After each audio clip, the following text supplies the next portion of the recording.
ابن عدی کے رخصت ہونے کے بعد حضرت حسین چلتے رہے یہاں تک کہ نصر بنی مقاتل تک پہنچ گئے۔ یہاں پہنچ کر آپ کو ذرا غنودگی ہوئی تو انا للہ و انا الیہ راجعون کہتے ہوئے بیدار ہوئے۔ آپ کے صاحبزادے علی اکبر نے پوچھا کہ ابا جان کیا ہوا؟ آپ نے فرمایا کہ میں نے خواب دیکھا کہ ایک گھڑ سوار میرے پاس آیا اور کہنے لگا کہ کچھ لوگ چل رہے ہیں اور ان کی موتیں ان کے ساتھ چل رہی ہیں۔ اس سے میں یہ سمجھا کہ یہ ہماری موت کی ہی خبر ہے۔ صاحبزادے نے عرض کیا کہ ابا جان ہم حق پر نہیں ہیں؟ حضرت حسین نے جواب دیا اللہ رب العزت کی قسم بلا شبہ ہم حق پر ہیں۔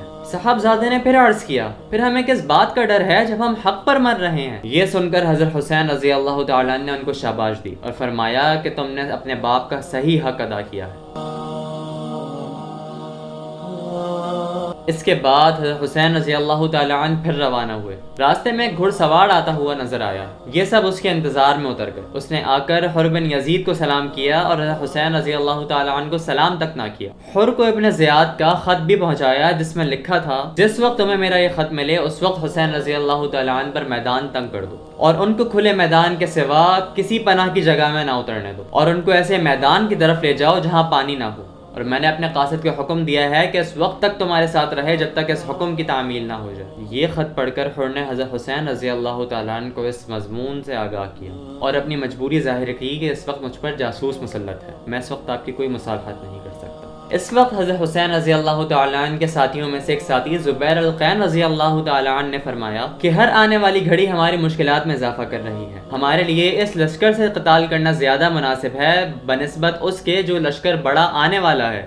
حضرت حسین رضی اللہ تعالیٰ عنہ نے جواب دیا کہ میں قتال میں پہل نہیں کرنا چاہتا۔ زبیر بن القین رضی اللہ تعالیٰ عنہ نے فرمایا کہ آپ قتال نہ کریں بلکہ ہمیں اس جگہ پر لے جائیں جو کہ پناہ کی جگہ ہے اور دریائے فرات کے قریب ہے، اور اگر یہ لوگ ہمیں وہاں جانے سے منع کریں تو ہم ان سے اس بات پر قتال کریں۔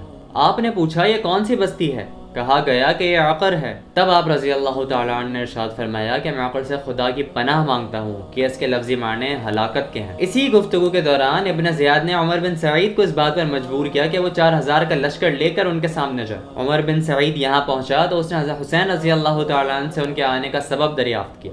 آپ نے پورا قصہ بتلایا اور یہ کہا کہ میں اہل کوفہ کا بلایا گیا، اگر اب ان کی رائے بدل گئی ہے تو میں واپس جانے کے لیے تیار ہوں۔ عمر بن سعید نے ابن زیاد کو ایک خط لکھا جس کے مضمون میں یہ بتایا گیا کہ حضرت حسین رضی اللہ تعالیٰ عنہ واپس جانے کے لیے تیار۔ ابن زیاد نے اس خط کا جواب دیا کہ حضرت حسین کے سامنے اب صرف ایک بات رکھو کہ وہ یزید کی بیعت کریں، اگر وہ ایسا کر لیتے ہیں تو ہم ان کے بارے میں سوچیں گے کہ ان کے ساتھ کیا کیا جائے۔ ساتھ ہی عمر کو حکم دیا گیا کہ حسین رضی اللہ تعالیٰ عنہ اور ان کے ساتھیوں پر پانی بند کر دیا جائے۔ یہ واقعہ حضرت حسین رضی اللہ تعالیٰ عنہ کی شہادت سے 3 دن پہلے کا ہے کہ ان پر پانی مکمل طور پر بند کر دیا گیا، یہاں تک کہ جب یہ حضرات پیاس سے پریشان ہو گئے تو حضرت حسین رضی اللہ تعالیٰ عنہ نے اپنے بھائی عباس بن علی رضی اللہ تعالیٰ عنہ کو 30 سوار اور 30 پیادوں کے ساتھ پانی لانے کے لیے بھیجا۔ پانی لانے پر عمر بن سعد کی فوج کے ساتھ مقابلہ بھی ہوا اور بالآخر 20 مشکیں پانی بھر کر لائی گئی۔ اس کے بعد حضرت حسین رضی اللہ تعالیٰ عنہ نے عمر بن سعد کو یہ خط لکھا کہ ہماری ملاقات آج رات اپنے اپنے لشکر کے ساتھ ہو جانی چاہیے تاکہ ہم اپنی گفتگو سب کے سامنے کر سکیں۔ عمر بن سعید اس پیغام کے مطابق رات کو ملے۔ حضرت حسین رضی اللہ تعالیٰ عنہ نے فرمایا آپ ہمارے بارے میں ان 3 صورتوں میں سے کوئی ایک اختیار کر لیں، یا تو میں جہاں سے واپس آیا ہوں وہیں پہ واپس چلا جاؤں، دوسرا یہ کہ میں خود یزید کے پاس پہنچ جاؤں اور اس سے اپنا معاملہ طے کروں، یا مجھے مسلمانوں کی کسی سرحد پر پہنچا دو اور ان کا جو حال ہوگا میں وہیں بسر کروں گا۔ بعض لوگوں نے آخری 2 صورتوں کا انکار کیا ہے کہ حضرت حسین نے یہ 2 صورتیں پیش نہیں فرمائیں۔ عمر بن سعید نے حضرت حسین رضی اللہ تعالیٰ عنہ کی بات چیت سن کر ابن زیاد کو پھر سے خط لکھا کہ مسلمانوں کے درمیان جنگ کی آگ ٹھنڈی ہو چکی ہے اور مسلمان ایک کلمے پر متفق ہو گئے۔ مجھے حضرت حسین رضی اللہ تعالیٰ عنہ نے 3 صورتوں کا اختیار دیا ہے اور ظاہر ہے کہ ان میں آپ کا مقصد پورا ہوتا ہے اور اسی میں امت کی اصلاح و فلاح ہے۔ ابن زیاد بھی عمر بن سعید کے اس خط سے متاثر ہوا اور کہا کہ یہ خط ایسے شخص کا ہے جو اپنے امیر کی اطاعت کرنا چاہتا ہے اور اپنے قوم کی عافیت بھی چاہتا ہے، ہم نے اس کو قبول کر لیا۔ لیکن شمر نے کہا کیا آپ حسین کو مہلت دینا چاہتے ہیں کہ وہ پھر سے قوت حاصل کرے اور تمہارے مقابلے میں آ جائے؟ اگر وہ آج تمہارے ہاتھ سے نکل گئے تو تم پھر کبھی ان پر قابو نہ پا سکو گے۔ مجھے اس میں عمر بن سعد کی سازش معلوم ہوتی ہے کیونکہ میں نے سنا ہے کہ وہ راتوں رات آپس میں باتیں کرتے ہیں۔ ہاں آپ حسین کو اس بات پر مجبور کریں کہ وہ آپ کے پاس آ جائیں پھر چاہے آپ ان کو سزا دیں یا معاف کر دیں۔ ابن زیاد نے شمر کی رائے قبول کی اور ایک خط لکھ کر شمر کے ہاتھ ہی روانہ کیا اور اس بات کی ہدایت کی کہ عمر بن سعید اگر اس حکم کی تعمیل نہ کریں تو ان کو قتل کر دیا جائے اور اس کی جگہ تم امیر بن جاؤ۔ ابن زیاد نے جو خط عمر بن سعید کے نام لکھا اس کا مضمون کچھ اس طرح تھا: میں نے تمہیں وہاں اس لیے نہیں بھیجا کہ تم جنگ سے بچو یا ان کی سفارش کرو یا ان کو مہلت دو۔ اگر حسین اور ان کے ساتھی میرے پاس آنا چاہتے ہیں اور مجھ سے صلح کرنا چاہتے ہیں تو ان کو صحیح سالم یہاں پہنچاؤ، ورنہ ان سے جنگ کرو یہاں تک کہ ان کو قتل کر دو، اور قتل کرنے کے بعد ان کو گھوڑوں کی ٹاپوں میں روند ڈالو۔ اگر تم نے ہمارے حکم کی تعمیل کی تو تمہیں ایک فرمانبردار کی طرح انعام ملے گا، اور اگر ہمارے حکم کی تعمیل نہیں کر سکتے تو لشکر کو فوراً چھوڑ دو اور شمر کو اس کی کمان دو۔ والسلام۔ شمر جب یہ خط لے کر روانہ ہونے لگا تو اس کو خیال آیا کہ حضرت حسین کے لشکر میں اس کے پھوپھی زاد بھائی عباس، جعفر اور عثمان بھی ہیں۔ اس نے ابن زیاد سے ان کے لیے امان لی اور روانہ ہوا۔ ابن زیاد نے امان کا وہ خط کسی قاصد کے ذریعے ان تک پہنچایا۔ یہ پروانہ دیکھ کر وہ یک زبان ہو کر بولے کہ ہمارے لیے امان ہے اور ابن رسول اللہ کے لیے کوئی امان نہیں؟ ہمیں تمہارے امان کی کوئی حاجت نہیں، بے شک اللہ کا امان تمہارے امان سے بہتر ہے۔ شمر جب یہ خط لے کر عمر بن سعد کے پاس پہنچا تو عمر بن سعد سمجھ گئے کہ ضرور یہ شمر کی کوئی کارستانی ہے کہ میرے مشورے کو رد کر دیا۔ انہوں نے شمر سے کہا کہ تم نے بہت غلط کیا، مسلمانوں کا ایک کلمہ متفق ہو رہا تھا اور تم نے قتل و قتال کا بازار گرم کر دیا۔ بالآخر حسین رضی اللہ تعالیٰ عنہ کو یہ پیغام پہنچایا گیا۔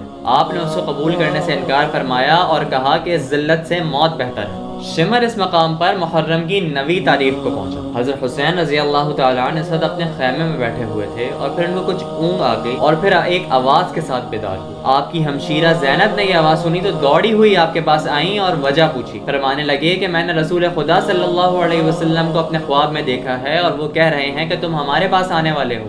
آپ کی ہمشیرہ یہ سن کر رو پڑی۔ حضرت حسین رضی اللہ تعالیٰ عنہ نے ان کو تسلی دی اور اسی حالت میں شمر کا لشکر آ پہنچا۔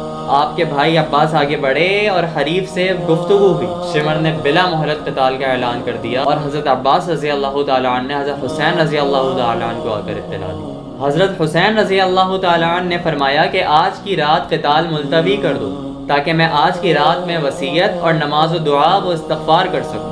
شمر اور عمر بن سعد نے باقیوں سے مشورہ کرنے کے بعد ان کو آج کے دن کی مہلت دے دی اور واپس ہو گئے۔ اس کے بعد حضرت حسین رضی اللہ تعالیٰ عنہ نے اہل بیت کو جمع کر کے ان کے سامنے ایک تقریر کی۔ فرمایا کہ میں اللہ کا شکر ادا کرتا ہوں راحت میں بھی اور مصیبت میں بھی۔ یا اللہ، میں آپ کا شکر ادا کرتا ہوں کہ آپ نے ہمیں شرافت نبوت سے نوازا اور ہمیں کان، آنکھ اور دل دیے جس سے ہم نے آپ کی آیات سمجھیں، اور آپ نے ہمیں قرآن سمجھایا اور ہمیں دین کی سمجھ عطا کی۔ بس آپ ہمیں اپنے شکر گزار بندوں میں داخل فرمائیں۔ اس کے بعد فرمایا میرے علم میں آج تک ایسے وفادار ساتھی کسی کے نہیں ہیں جیسے میرے ساتھی ہیں۔ کسی کے اہل بیت میرے اہل بیت سے زیادہ ثابت قدم نظر نہیں آتے۔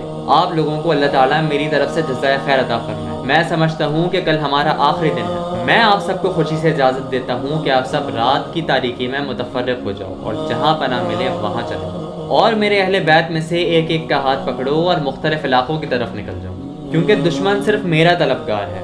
جب مجھے پالے گا تو کسی دوسرے کی طرف التفات نہیں کرے۔ یہ تقریر سن کر سب نے یک زبان ہو کر کہا کہ واللہ ہم آپ کے ساتھ ہیں، ہم ہرگز ایسا نہیں کریں گے، اللہ تعالیٰ ہمیں آپ کے بعد باقی نہ رکھے۔ پھر بنو عقیل کو مخاطب کر کے فرمایا کہ تمہارے ایک بزرگ مسلم بن عقیل شہید ہو چکے ہیں، تمہارے لیے یہی کافی ہے۔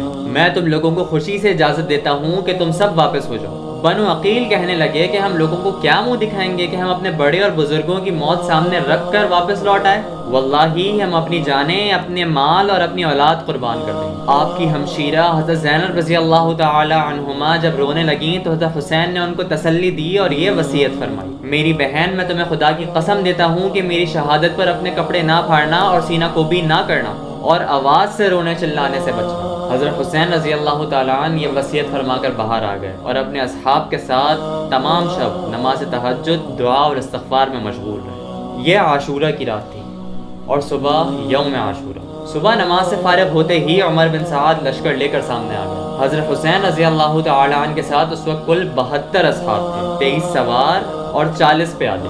بالآخر آپ رضی اللہ تعالیٰ عنہ نے بھی مقابلے کے لیے اپنی صف بندی فرما دی۔